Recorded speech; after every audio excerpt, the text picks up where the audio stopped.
Je n'aurais jamais dû entrer dans cette boutique. C'est ce que je me dis maintenant, assis dans cette pièce dont j'ai condamné la fenêtre avec du carton et de l'adhésif. La lumière allumée en permanence, 19 jours. C'est ce que je me dis en relisant mes notes, en essayant de reconstituer l'ordre exact des événements pour que quelqu'un, un jour, comprenne ce qui m'est arrivé. C'était en novembre, un de ces après-midi gris et humides, où Paris sent la pluie froide et le tabac mouillé. Je rentrais à pied depuis la fac. J'avais raté mon bus et je cherchais un raccourci dans un quartier que je ne connaissais pas bien, le 11e, du côté des vieilles rues qui serpentent derrière la place de la Nation. La rue des Cendres n'apparaît sur aucune carte, j'ai vérifié sur Internet. Les plans municipaux, numérisés, n'en font pas mention, et pourtant, je l'ai parcouru sur une bonne centaine de mètres.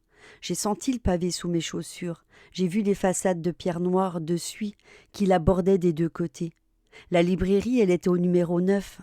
Il n'y avait pas d'enseigne, juste une vitrine poussiéreuse derrière laquelle s'entassaient des piles de livres qui avaient l'air d'être là depuis très longtemps. Une lumière jaunâtre filtrait de l'intérieur. La porte était entr'ouverte, et de là je sentais une odeur, du papier vieux, de la cire et quelque chose d'autre que je n'ai pas pu identifier sur le moment. Quelque chose de légèrement organique, comme des fleurs en train de mourir. J'entrais. L'extérieur était plus grand que ne laissait paraître cette façade, beaucoup plus grand. Les étagères montaient jusqu'au plafond et disparaissaient dans une pénombre de quelques lampes à abat-jour orangé.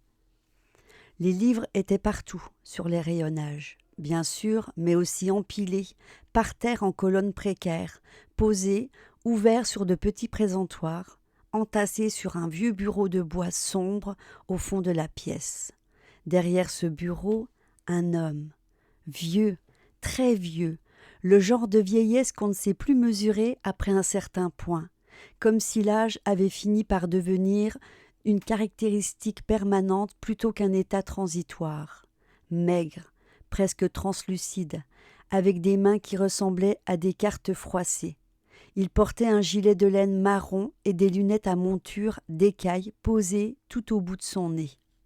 Je déambulais entre les étagères. C'était le genre d'endroit où on pouvait passer des heures. Les livres étaient classés selon une logique que je n'ai pas saisie immédiatement, ni alphabétique, ni thématique. Certains étaient en français, d'autres dans des langues que je ne connaissais à peine. Je vis du latin, de l'allemand gothique, ce qui ressemblait à du grec ancien. Un ouvrage dont la couverture semblait faite de tissu beige presque clair. Je n'y touchais pas. Et puis je le vis. Il était posé seul sur une petite étagère à hauteur des yeux, légèrement en avant des autres, comme mis en avant exprès. Un livre de taille modeste, relié en cuir noir usé, sans titre apparent sur la couverture. Le dos portait 3 mots dorés, estompés par le temps. Les heures restantes. Je l'ai pris. Il était plus lourd que prévu, pas énorme, peut-être 300 pages, mais une densité surprenante, comme si chaque page était plus épaisse qu'une page normale, comme si le livre contenait plus qu'il ne le montrait. La reliure craqua doucement quand je l'ouvris à la première page. Pas de nom d'auteur, pas d'éditeur, pas de date. Juste une phrase, une seule au centre de la page, dans une calligraphie ancienne, à l'encre marron. La couleur de l'encre très vieille ou d'autre chose. Ce livre sait combien il vous reste de temps. Ne lisez pas la dernière page. Je souris, une mise en scène soignée, le genre de trouvaille qu'on fait dans des vieilles librairies et qu'on achète pour impressionner ses amis. Je le porterai au bureau. Le libraire leva les yeux. Son regard me troubla. Pas parce qu'il était hostile ou étrange, ou fou, parce qu'il était triste, d'une tristesse profonde et ancienne, le genre de tristesse que l'on porte quand on a vu trop de choses et que l'on ne peut plus s'en débarrasser. Il regarda ce livre, puis moi. « Vous êtes sûr ?» dit-il. « Juste ça, pas de prix, pas de formule de politesse. »« Combien il coûte ?» demandai-je. Il eut un silence. « Rien, » dit-il finalement. « Prenez-le, mais ne lisez pas la dernière page. » Je crus à une mise en scène, au jeu du libraire excentrique qui cultivait son personnage. Je le remerciai, glissai le livre sous mon bras et sortis. La rue des Cendres était vide, et quand je me retournai, 50 mètres plus loin, il n'y avait plus de librairie. Juste un mur de pierre noire, aveugle, sans porte ni fenêtre. Je commençai le livre le soir même. Il n'y avait pas de chapitre à proprement parler, juste des sections séparées par des petits ornements typographiques, des sortes de sabliers stylisés. Le texte était en français, un français légèrement archaïque, mais parfaitement lisible. Il racontait des histoires de gens ordinaires. Un facteur de province qui trouve un nid d'oiseau inhabituellement dans sa boîte aux lettres. Une femme qui commence à entendre sa propre voix lui parler depuis les miroirs. Un enfant qui dessine encore et encore une maison qu'il ne dit avoir jamais vue, mais qu'il affirme vivre la nuit.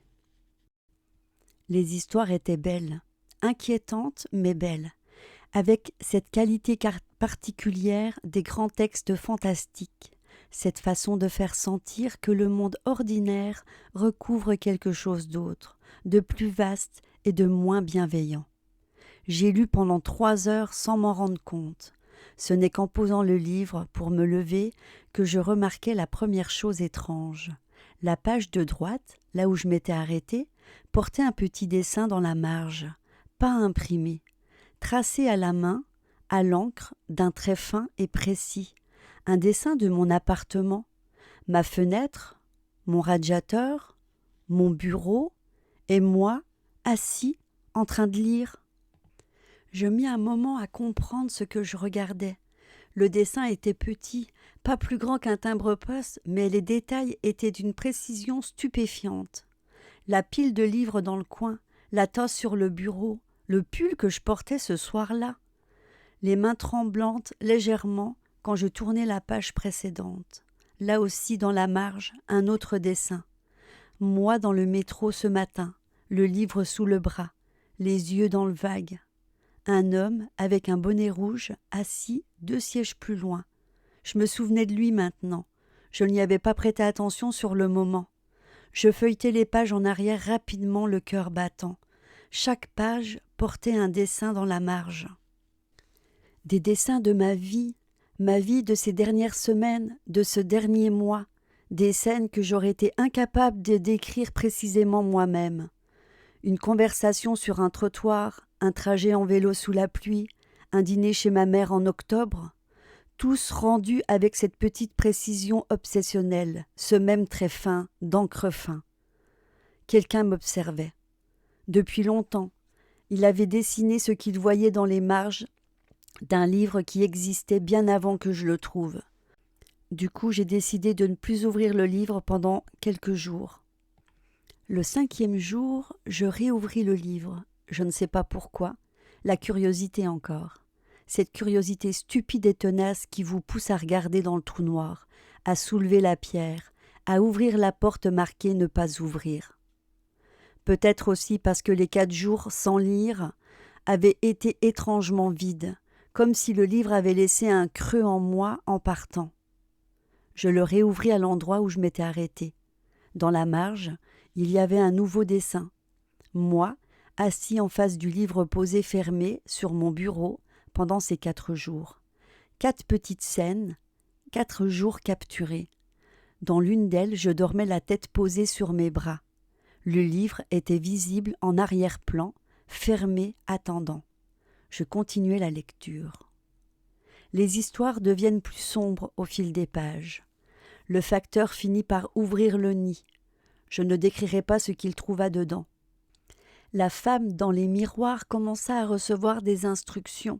L'enfant cessa de dessiner la maison et commença à disparaître la nuit, pour de vrai, des heures entières, dont il ne gardait aucun souvenir.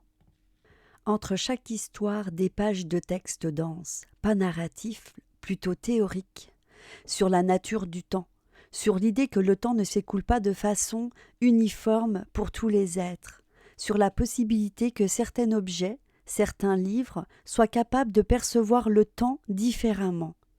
Un passage me glaça, Le livre ne prédit pas, il observe, il a toujours observé.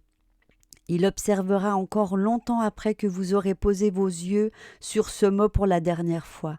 Ce qui vous écrit ici n'est pas une mise en garde, c'est un constat. Vous avez été vu, vous êtes vu, vous serez vu. Je regarde la marge. Un nouveau dessin était apparu pendant que je lisais. Moi, maintenant, en train de lire ce passage précis, l'index posé sur la ligne. Le dessin avait été fait pendant que je regardais la page. J'arrive à la dernière page. Je dois être honnête. Je ne savais pas ce que j'allais faire. Depuis le début, depuis la première mise en garde du libraire, depuis la phrase sur la page de titre, je savais que je lirais la dernière page. Les interdits de ce genre ne fonctionnent pas comme des barrières. Ils fonctionnent comme des aimants. Plus on vous dit de ne pas regarder, plus le regard est irrésistible. J'attendis pourtant. Je lus tout le reste, chaque histoire, chaque page théorique. Les dessins dans les marges continuèrent, fidèles, précis, implacables. Ma vie capturée en peinture d'encre, d'images, image après image. Je ne m'y habituerais presque. La nuit, où j'arrivais à l'avant-dernière page, je restais assis longtemps sans bouger. L'avant-dernière page était blanche, entièrement blanche, sans texte ni dessin, juste le papier ivoire légèrement jauni sur les bords. La dernière page était tournée contre elle. Je sentais son poids, cette densité particulière du livre, concentrée dans ce dernier feuillet. Je la tournais. La dernière page contenait un seul dessin, pas dans la marge, au centre de la page, grand, détaillé, avec le même trait d'encre, précis que tous les autres. C'était moi, allongé, les yeux fermés, les mains croisées sur la poitrine. Et autour de moi, j'ai mis un moment à reconnaître l'endroit. Les murs en pierre d'un endroit étroit, une boîte, un cercueil. En dessous du dessin, une date. Je ne la transcrirai pas ici, vous comprendrez pourquoi, mais je peux vous dire qu'elle n'est pas loin. J'ai essayé de brûler le livre, mais il n'a pas brûlé. La flamme, elle se couchait contre les pages comme si elle avait peur. J'ai essayé de le jeter. Le lendemain matin, il était sur mon bureau. J'ai essayé de retourner dans la rue des Cendres. Le quartier, il existe. J'ai retrouvé les rues environnantes, mais la rue des Cendres elle-même demeure introuvable, comme une dent arrachée dans une bouche. On sent l'espace, on sait qu'il devait y avoir quelque chose ici, mais il n'y a rien. Le livre, il est là, sur mon bureau en ce moment.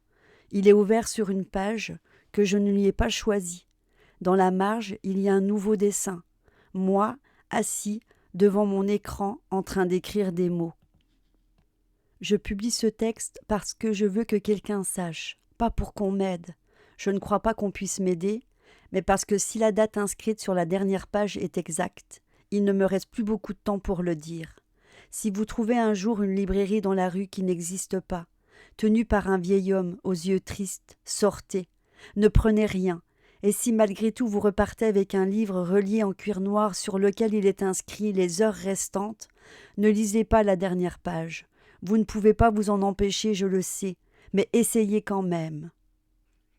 Ce billet a été posté le 14 novembre à 23h47. Son auteur n'a plus donné signe de vie depuis.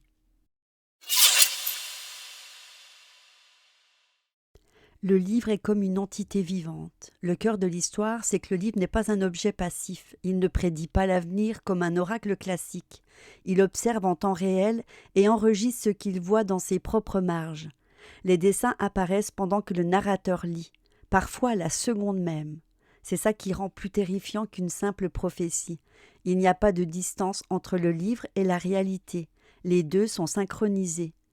Les phrases textes clé théorique dit clairement « Il a toujours observé. Il observera encore, longtemps après vous. Le livre existe hors temps humain. Vous êtes l'éphémère, et lui est permanent. Le piège de l'interdit. L'histoire joue consciemment avec le mécanisme psychologique très ancien. L'interdit crée le désir. Le libraire dit « Ne lisez pas la dernière page. » La page du titre le répète. Le narrateur lui-même admet qu'il savait depuis le début qu'il la lirait quand même.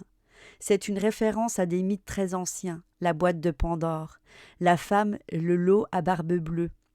Dans tous ces récits, la transgression est inévitable. L'interdit n'est pas une protection, c'est une mise en scène du destin. Le livre sait que vous lirez la dernière page. Il attend simplement. Que contient la dernière page ? La dernière page montre au narrateur dans son cercueil avec une date. 2 interprétations sont possibles. Le livre prédit la mort. Il a calculé ou perçu la date de fin du narrateur et l'a révélée. Il la rend inévitable, comme si savoir suffisait à verrouiller un destin. Le livre provoque la mort. En lisant la dernière page, le narrateur a déclenché quelque chose. L'acte de dire est l'acte de la condamnation. Avant la lecture, peut-être que la date n'était pas fixée. La deuxième interprétation est la plus troublante parce qu'elle implique que l'interdit était réellement protecteur et que le narrateur, c'est lui-même qui s'est condamné par sa curiosité. Le libraire. Le libraire disparaît dès que le narrateur repart avec le livre. La rue n'existe sur aucune carte. Cela suggère que la librairie n'est pas un lieu réel, mais une antichambre, un endroit qui existe juste assez longtemps pour transmettre le livre à son prochain lecteur. Le libraire, il est triste, mais il n'est pas malveillant. Il a probablement lui-même été à la place du narrateur. Il sait ce qu'il va arriver. Il prévient quand même s'il sait que ça servira à rien. La vraie horreur, ce qui rend cette histoire plus inquiétante que la plupart des creepypastas, c'est qu'il n'y a pas de monstre, pas d'entité malveillante qui veut vous détruire. Le livre, il n'est pas cruel, il est simplement indifférent. Il observe, il enregistre, il montre la vérité. L'horreur est existentielle, et si le temps de chacun était déjà inscrit quelque part, dans un livre que personne ne peut brûler, et si la seule miséricorde possible était de ne pas savoir. Le narrateur a choisi de savoir. C'est ça sa vraie faute. En résumé, c'est une histoire sur la curiosité, sur le fait que certaines vérités ne sont pas faites pour être connues, sur ce qu'on perd quand on insiste pour les chercher quand même.